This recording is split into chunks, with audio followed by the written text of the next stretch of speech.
watching Spectrum News 1. It's 7 o'clock. Good morning. I'm Carla Reddit with your Spectrum News in 90. The trial over North Carolina's congressional and legislative maps continues. Several individuals and civil rights groups are challenging the maps, saying Republican leaders of the General Assembly drew the lines to benefit themselves. New coronavirus cases in the U.S. hit a record high Monday with over 1 million reported cases.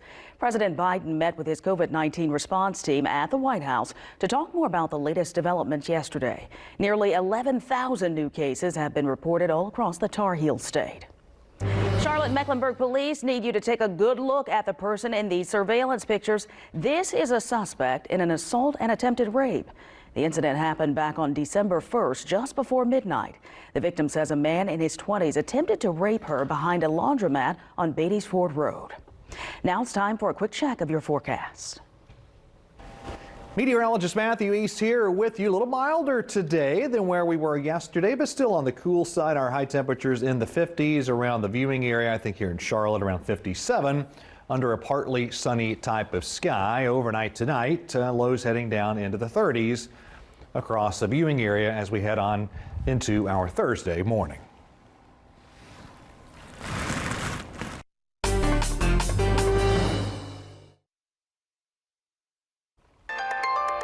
Real-time traffic brought to you by Mark Ficken Ford Lincoln. All right, time now, 7:01 here. Good looking at 77 in John Belk. We have a little break in what was a tiny slowdown as people were merging there at Wilkinson and 77 southbound, but that has since cleared, which is good. I'm going to watch it, though. Just let you know if things get a little sticky. We have a couple crashes, some restricted flows, but really your overall highway movement is looking good. I'll be back with more traffic in just a few.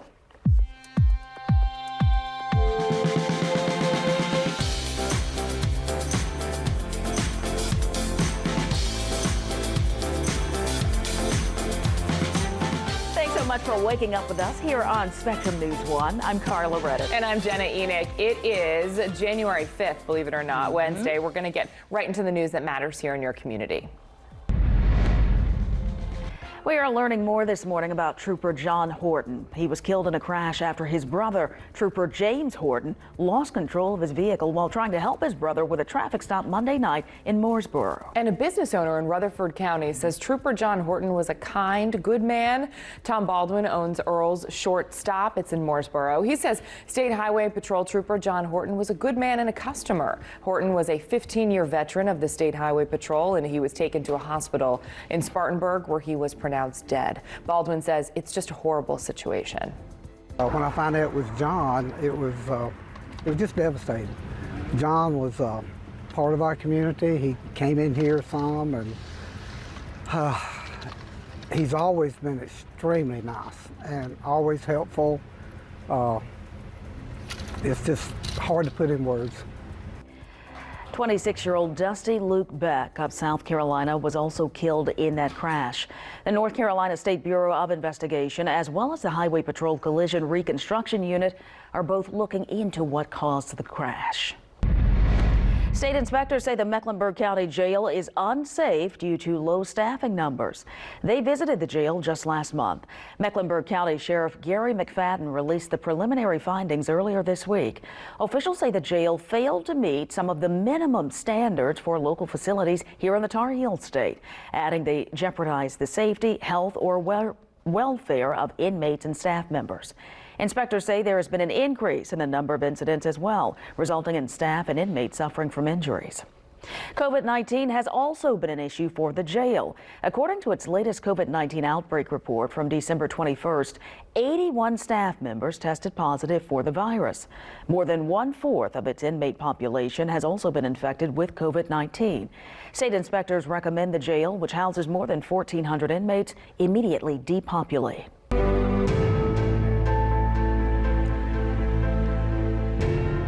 More people could be eligible for an added shot of protection against COVID-19 by the end of the day. CDC advisors will meet this afternoon to talk more about lowering the age requirement for booster shots. In the meantime, the Public Health Agency is updating its recommendations for isolating and testing. The CDC now says you should take another test if you have access to one towards the end of your isolation period, which is still 5 days.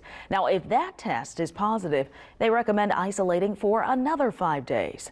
The CDC also recommends avoiding places where you cannot wear masks at all times, such as restaurants, and wait to travel until at least 10 days from the start of your symptoms. Now, if you test negative, the CDC says you can end your isolation period. Omicron is now the dominant COVID-19 variant, at least in the southeast region of the United States. Novant Health says it now accounts for 60% of cases compared to the Delta variant. Dr. David Priest says while Omicron is more easy to spread, it just seems the strain is less severe than Delta because it doesn't affect the lungs as much. The symptoms of the Omicron variant include sore throat, cough, and congestion, but if you do need treatment that can keep you out of the hospital, he says the supply is low. You are unvaccinated and have a high risk of complications from COVID for the next several weeks, there will be limited therapies to offer you if you get COVID. So again, a full vaccination series with a booster dose is your best bet to avoid the serious complications of COVID infection, including hospitalization and death. Dr. Priest says so far Omicron has not sent as many people to the hospital compared to Delta, but doctors say that could change since people of all ages are getting it. He says they have more than 500 COVID-19 patients at their hospitals, and more than 80% of them didn't get a shot.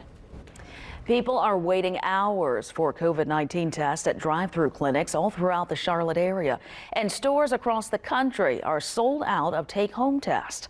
Lindsay King is a medical technician working around people she knows could have COVID. She found a couple of tests a few months ago, but gave them away to family and friends. She has an 8-month-old baby who just started teething, so of course, waiting for hours in a drive-through line simply will not work.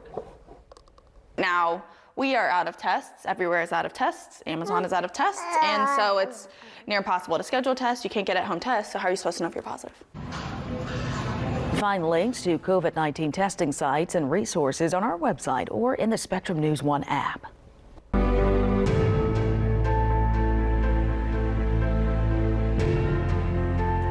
When it comes to astrology, there are believers and then there are some skeptics. But no matter what side you're on, one fact is this: it's a $2.2 billion industry, and it saw a huge boost during this pandemic. Yeah, Spectrum News 1 reporter Madison Elliott is joining us now to break down that growth that to me seems pretty big. It is, and you know, it's kind of been growing over the last 5 years. Really pre-pandemic, we saw some growth, but it kind of spiked during the pandemic. And you can see that growth here through this Google Trends graphic. So you can see in 2017, it starts to trend up just a little bit. At the end of 2020, that's where you really see that spike. And I spoke to one astrologist who says she sees this firsthand.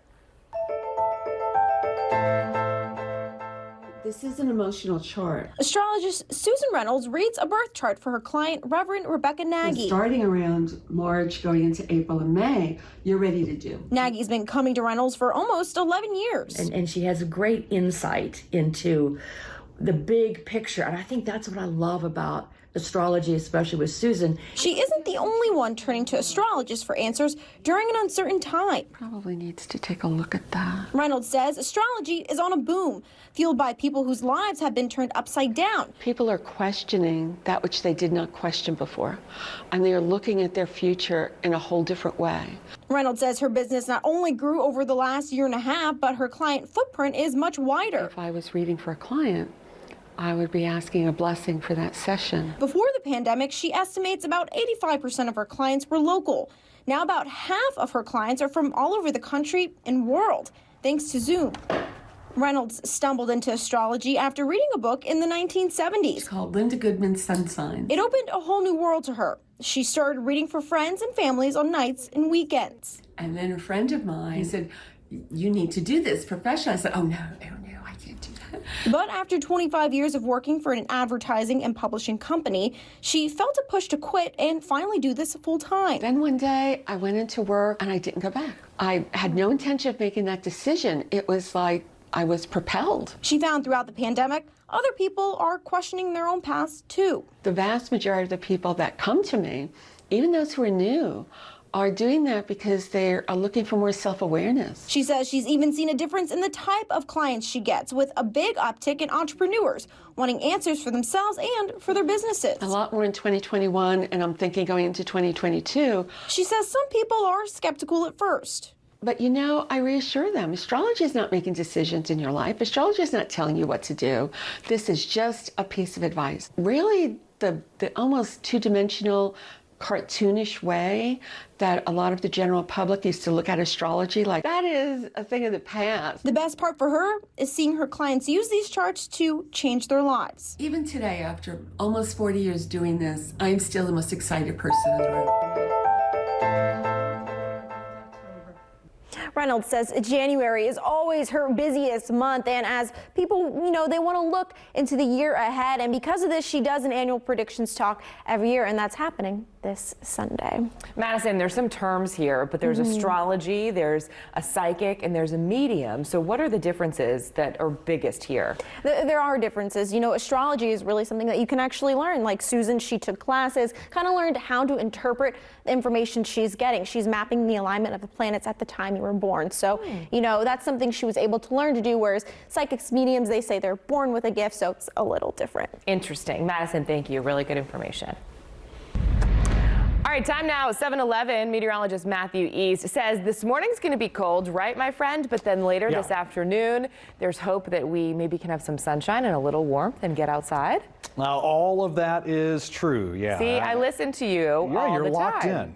Locked in, absolutely. Yeah, I mean, 50s this afternoon, so not a heat wave by any means, but more manageable for sure as we get into this afternoon. Up in the high country, look at this. This is a live look at Boone. That's the Convocation Center there at App State. Look at all the snow still on the ground from that system earlier in the week. Not a lot of melting yesterday with the cold temperatures in place. Boone right now is at 28 degrees. Here in Charlotte, that's a look at Charlotte Douglas International. We've had some clouds roll in. That has acted like a bit of a blanket and helped to hold our temperatures up last night. So it's not that bad out there right now. 41 in Charlotte, 37 in Lincolnton and Salisbury. It's 38 in Wadesboro, and Shelby's at 38 degrees. 50s on the way this afternoon. I think around 7, 8, maybe 10 degrees warmer this afternoon compared to yesterday afternoon. We do have a few sprinkles in the easternmost part of the viewing area, but that's not a big deal. That chance will end over the next couple of hours. That's our next area of low pressure. That'll bring us around to some mainly rain showers by tomorrow evening. It's chilly now, but look at this. Here comes another big shot of cold air. All kinds of sub-zero temperatures in the northern plains. We'll be getting back into some colder air again by the end of the week. So this afternoon, some intervals of sunshine out there. Our high around 57 here in Charlotte, 34 tonight. Most of the day tomorrow will be dry. I think as we get toward the end of the day, clouds increase, some shower chances arrive by the evening, but most of tomorrow dry. The high at 56, mainly rain showers tomorrow evening, followed by a big shot of cold air Friday and Saturday. More weather in a bit. Let's get another update of your traffic now with Jenna. Good morning, Jenna. Morning, Matthew. 7:13 here. A lot has changed here on the map. We just have some more icons, which indicates more crashes. We have a car that's broken down right off of 77. I just want to point out that we have a restricted flow on Independence. That just means that your traffic flow is not the typical pattern there. We have a car that's broken down in a lane on Independence, and they're trying to get it into the shoulder. That's why you see that there. I'm watching it closely because Independence doesn't do well when things change here. This is 77 right at John Belk. I'll be back with an update in a few minutes.